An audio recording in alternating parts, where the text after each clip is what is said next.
Dear Dr. Easley, I'm afraid to say I was disappointed but unsurprised to receive your letter of resignation. As you know, we take the emotional well-being of our research teams very seriously at IPSET. However, I want you to know that the threats you made, both legal and otherwise, prompted us to take recourse. I felt it would be prudent to remind you of a few truths. As much as I accept that I am the, as you put it, bastard that dragged you into all this shit, it would be wise to remember the reality of the events you rather childishly refused to accept responsibility for. Firstly, your enlistment with IPSET. Nobody forced your hand to sign the contract. Yes, I do accept that under the circumstances you were somewhat incentivized to do so. However, as you frequently pointed out in your letter, you would rather die than work another day for us freaks. I like to remind you that when given the freedom to choose between death and IPSET, you chose IPSET. We cannot be held responsible for you feeling you made the wrong decision after the fact. Secondly, your tenure in the nursery of the North Sea facility. As per procedure, you were given a full brief of the acidity of the larval stage entity 0090 secretions. I have seen the safety video myself. Human resources could not have been clearer about the need to maintain a 19-foot radius at all times. I don't care how often you repeated yourself in the letter, but "we didn't tell you they could fucking talk" isn't an excuse. I have seen the footage of the incident. I do accept that your injuries looked painful. However, IPSET holds no responsibility for your inability to resist telesuggestive speech patterns. You'd seen photographs of Entity 0090 in your orientation. Despite your youth back then, the way you panicked was, in no uncertain terms, unprofessional. Your wailing and shrieks overexcited several larval stage Entity 0090 specimens. Yes, I understand that you watched your fucking flesh melt until you had a fucking bone hand that you had to snap off yourself. Need I remind you, though, that Security Sergeant Wilson's husband had to bury a box of melted flesh that, even though we took great lengths to seal the shoebox-sized coffin, carried a distinct aroma of dead fish. My ability to sympathize with your amputation is limited given this context. Besides, I'm sure you don't need reminding the bionic arm we provided as a replacement is more than suitable. As unpleasant as the installation surgery may have been, I'm sure a woman of your intellect understands the necessity for the recipient to be conscious when augmenting the nervous system with advanced networks. At least, I hoped a woman of your intellect would understand. I would be lying, Dr. Easley, if your expansive letter didn't make me question my own judgment. The third example you cited, that of your family, infuriated me. I'll be honest, Dr. Easley, I struggle to comprehend where you found the nerve to level such a charge against IPSET, myself, or anybody at the Marathon County facility. I found the gall you showed in doing so to be totally blunt, offensive. You were fully aware of Event 0216 when you volunteered to study it. I emphasize this because you seem to have completely forgotten that it was you who requested your family be transferred with you to the Marathon County facility. It was a testament to your abilities that IPSET Human Resources went to such great lengths to accommodate your requests. I see now that this was a wasted and unappreciated investment of time and finance. As I recall, you were incredibly excited about the discovery of Entity E0216. The blame cannot be placed on myself or IPSET for what transpired over the 6 months after your first contact. IPSET contamination protocols are specific and thorough for a reason. I have reviewed the security footage, and upon exiting the test chamber, you very clearly did not remain in the decontamination chamber for the mandated 120 minutes. 118 minutes, 27 seconds isn't 2 hours. I am aware of your repeated reports of that snivelly bastard Harper Gerard. These accusations were found to have no merit. The Entity E0216 breach was found by IPSET HR to have been caused by lax adherence to policy, not sabotage. As director, I stand by the findings of that investigation. The blame for what happened to your family lies with you, not Dr. Harper Gerard. I was under the impression this matter was put to bed after the hearing. It truly saddens me that this wasn't the case, Geraldine. IPSET cannot be held responsible for the E0216 crustaceo spores being small enough to fit through the air vent in your quite frankly more than comfortable on-site accommodation. It is no fault of ours that your husband and 2 children slept through the infection process. We were not aware the E0216 spores secreted anesthetic from their exoskeletons, although the observation was proved helpful in future research, so at least their deaths weren't in vain, eh? I'll be completely honest. Even I found the footage of the emergence terrifying. Not as much as when I was there. It was quite an experience watching the surveillance video back before I wrote this. Watching us both screaming in the lab while security took down Gregory. Sorry, that was callous. It wasn't Gregory. It was the entity E0216 that Gregory had become. Suffice to say though, the fatal shot clearly occurs after full transformation had occurred. We did not murder your fucking husband. We put down the monstrosity your negligent attitude to health and safety policy allowed him to become. I was fond of your family, Dr. Easley.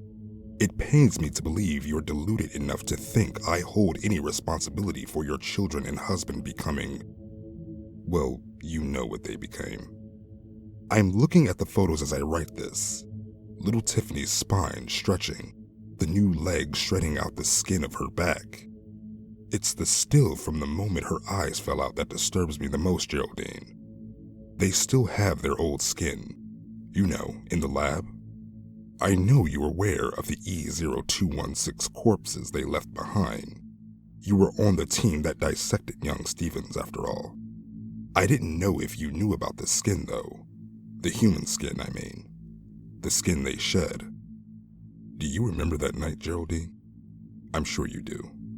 We're long-lived, but we're not indestructible. Gregory and your children are even less so. Do you remember the months they spent in the infirmary? Do you remember how I'd visit them as though they were my own? I was just as horrified as you when their faces started elongating.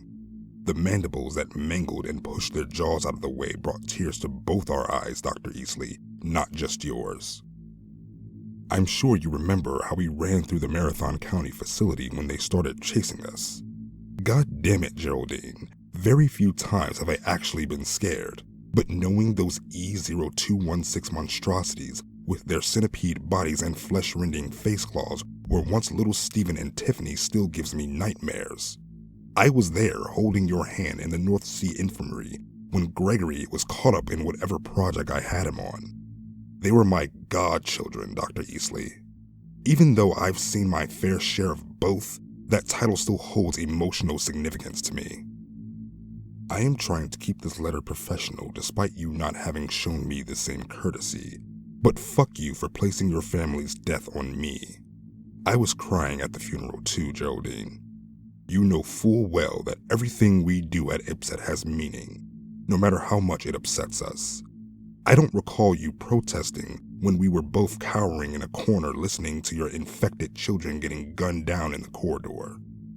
This is where I'd also like to remind you that for a twisted, heartless, fucking immortal psychopath, I took your request for compassionate leave incredibly seriously.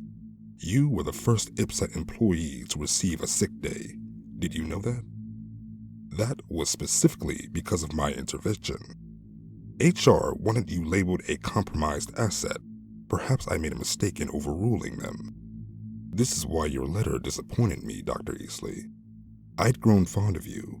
Not just as a colleague, but as a friend. Very rarely has this happened during my long career. It brought me no pleasure at all to read your take on your time with the PLR team. If you'll recall, you begged me to be transferred to Paranatural literary research. I warned you, and I know you remember that. I made it very clear that just because you'd be working with books rather than bioentities, you weren't any safer. Emotionally or physically. I find it genuinely shocking that you've managed to omit the fact I denied your request 7 times before agreeing to have you transferred to the London facility. You were a key asset in the bioentity team, Dr. Easley. Moving you in with the page turners was done at great expense to IPSET's long-term strategy. It's insulting that you think I put you on Event Hair as a twisted fucking punishment. I put you on Event Hair because you were the most valuable fucking asset in PLR as soon as you touched down in the UK. Do you think Dr. Anad could have deciphered that damn book? Or that idiot Boxstead? 3 of the teams that brought it in gouged out their damn eyeballs within a week. 4 more had to be terminated when they tried to resign and join that damn cult you identified. You were the only person on Event Hair who wasn't broken by that little red book. It even broke Dr. Bridger, and he was reassigned to Hair after 3 decades of studying a copy of the Ta'alim al-Rajul al-Akir. Think about that, Geraldine. Dr. Bridger spent 30 years working with a multi-dimensional, sentient, endlessly self-writing literary event entity that was actively trying to kill him. Before he retired from the field, the man rescued 5 agents from an entity E0879 pocket dimension. He was as tough as they come. He'd had the TLM project since the 90s and hadn't broken. Event Hair managed to do it in a damn afternoon. I didn't exactly have many options. Look, Geraldine, as upset with you as I am, I can't help but stop once again to thank you for what you achieved during your time on the Event Hair team. That's partially why I don't accept your accusations re how you lost your arm. You're one of the most teleresistant assets we have. Our understanding of Event Hair has grown exponentially, and I'll be the first to admit we knew next to nothing before you were reassigned to PLR. Given what you uncovered, we would have been in serious trouble if we let it slip through the net. Jesus, even I'm scared of the damn thing. And I've been in the over library and communed with the listener. Sorry, that's entity E0001 to you. The point is, I want you to understand something. I am truly sincere when I say I regret your tenure in PLR ending the way it did. One of the few criticisms I do accept is that I could have fucking done fucking something to fucking pull you out of there. This I do apologize for. However, given what we were learning of Event Hair, I will not apologize for keeping my most valuable asset on the project. I'll be blunt, Geraldine. Those researchers you killed, they mean nothing to me. Nothing. Given the scope of threat Event Hair represents, I'd satiate your bloodlust with 1 million more if it meant keeping you in the room with that damn book. Let's be honest, ripping out their eyes to stop yourself from going blind is the first time you've ever needed research assistance anyway. I did not make you eat their damn eyes. The book made you do that. I just refused to open the door. I still would. If I had, you would have never slipped into that trance and we would have never learned about the mask. Their lives were a minor inconvenience. Your sanity, however, was a great loss. I did not inject you with the immortality serum only to lose your mind to madness. However, as long as your instability doesn't interrupt your work on Event Hair, it may not be too much of a setback. There is a great deal to uncover in that book. I'm sure we'd get a good few centuries out of you before I'd have to allow HR to designate you a compromised asset. I'm sure they'll be thrilled when the day comes. So in short, I am writing to you to respectfully decline your resignation. I don't know where you are or how you escaped, but we will find you. Assessing the database to copy everything was smart, I'll give you that. Emailing a resignation letter to me to gloat about your plans to leak the files you've stolen was, however, stupid. It was perhaps the most disappointing thing in your 30-page letter, Dr. Easley. I was like a father to you, Geraldine. I was there at your wedding, deep in the bowels of the North Sea facility. Sending IPSET security to collect you, knowing how rough they can be, genuinely broke my heart. We cracked your location in about 30 minutes. Technology was always Gregory's forte, wasn't it? Maybe if it was you that we lost to Entity E0216, I'd be worried by now, instead of just heartbroken. Keep on the move all you want, Geraldine. We'll find you sooner or later. Or, you could voluntarily return.